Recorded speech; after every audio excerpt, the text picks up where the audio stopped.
ৰাতিপুৱাই শুই উঠাৰ লগে লগে এটা টৰ্চ হাতত আহি পেলাই মোক দি থৈ গ'লহি আৰু এই টৰ্চটো ঠিক কৰিবলৈ দিছে আৰু এই টৰ্চটো যোনডাল চাৰ্জাৰ আছিল চাৰ্জাৰডাল হেৰালে আৰু এই মোক টৰ্চটো যেনেকৈ নহওক ঠিক কৰিব দিছে। তো বন্ধুসকল আহক ভিডিঅ'টো আৰম্ভ কৰোঁ। আৰু বন্ধুসকল এই টৰ্চটো খুলি পেলাই ধুনীয়াকৈ চাই ল'ম ইয়াৰ ভিতৰত কি হৈছে, কি চেঞ্জ কৰিব লাগিব। আৰু টৰ্চটো লাহে লাহেকৈ মই খুলি আছোঁ আৰু দেখিবলৈ হৈছে টৰ্চটোৰ ভিতৰত এইটো বেটেৰী হয়, এইটো পূৰা এইটো চিল পেক আছে বেটেৰীটো। আৰু এই বেটাৰীটো থৈ পেলাই মই এইটো হৈছে মেইন বস্তু, ইয়াতে আপোনাৰ চাৰ্জাৰ পৰ্টটো আছে যোনডালে আপোনাৰ চাৰ্জ হয়। আৰু এইটো আপোনাৰ বেটেৰীটো দেখিবলৈ হৈছে, বেটেৰীটো মই চাগে ইউজ নকৰিম। আৰু এই বেটেৰীটো আপুনি দেখিব পাইছে এটা বেটেৰীটো 1.2K আছে, এইটো চিৰিজত লগা হৈ আছে, টোটেল 3.7 ভল্টৰ হয়। আৰু এটা বেটেৰী 25 mAhকে হয়, 2500 mAh।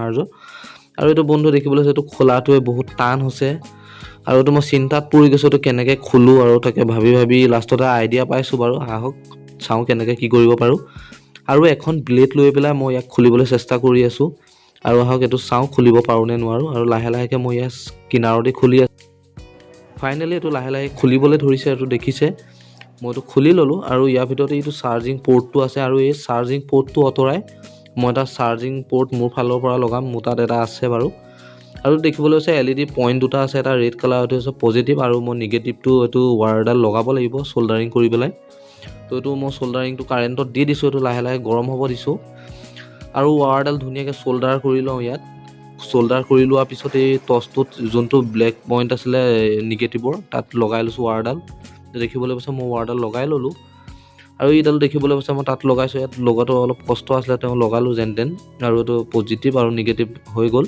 আৰু এইডাল দেখিবলৈ পাইছে আগৰ এইটো চাৰ্জিং পৰ্টটো এইটো কিবা হেডফোন টাইপৰ নিচিনা বহুত সৰু আৰু এইটো ইয়াত লাগে আৰু টোটেলি মই এইটো চেঞ্জ কৰি দিম। আৰু এইটো দেখিবলৈ পাইছে টাইপ চি পৰ্ট হয় আৰু এই টাইপ চি পৰ্টটো মই এই চাৰ্জিং পৰ্টটো মই আগৰ জেগাতে ভৰাব লাগিব আৰু তাৰ কাৰণে ইয়াত হোল্ড কৰিব লাগিব, ডাঙৰ হোল্ড কৰিব লাগিব।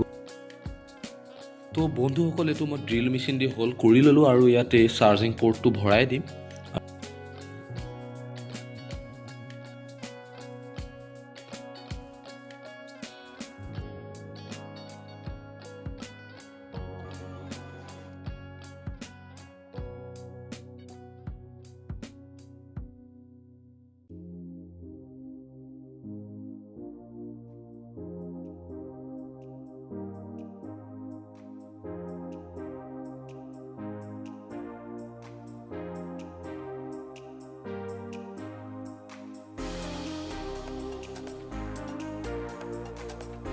টৰ্চ লাইটটো বনাই কমপ্লিট হৈ গ'ল আৰু বহুত কষ্ট হ'লতো আজি ইমানলৈ।